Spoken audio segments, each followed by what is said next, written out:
line to the old hymn that comes to my mind is just one glimpse of him in glory will the toils of life repay.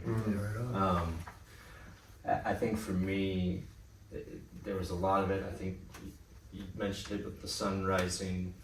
That was kind of a moment that was a little bit of an alliteration. So really two stories. I think I shared this with some of the guys that we did the other F3 podcast on afterwards, but we were kind of talking about it's a long, dark night, just full of suffering and suck and everything.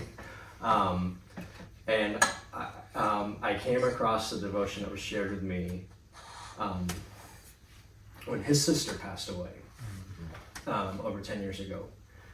And it was a verse out of Isaiah where the Lord is telling them about a material possession.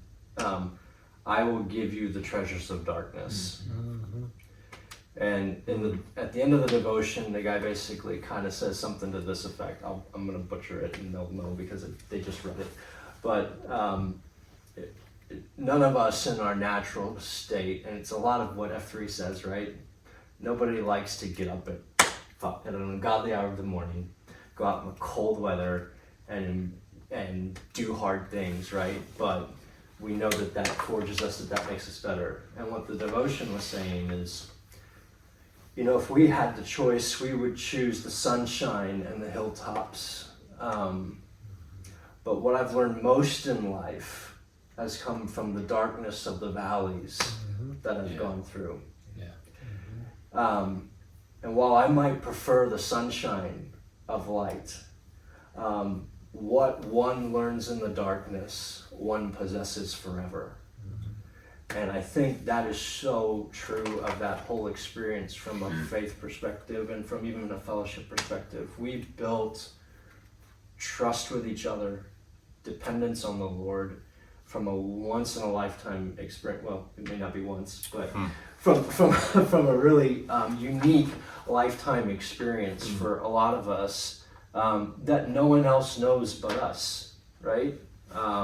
And so in that respect, there's a really precious treasure that a lot of moments from a faith perspective, from praying, from walking alongside and encouraging guys and giving relief all throughout the night that will stay with me for a long time. Like, in those moments, I'm gonna remember this for a long time. That happened all through the night.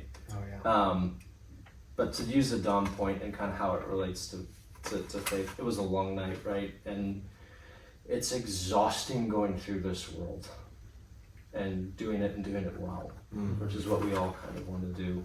And I think of the story of the Lord going away in the mountain while the disciples are in the boat over to the other side of the sea, right? And it says that the storm was raging, but he was in the mountain.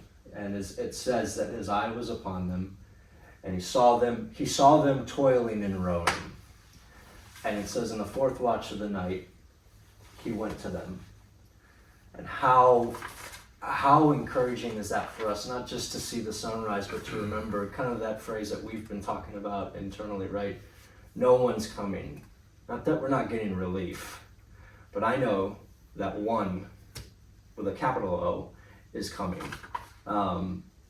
That in the middle of the darkness, at some point, the bright morning star will appear.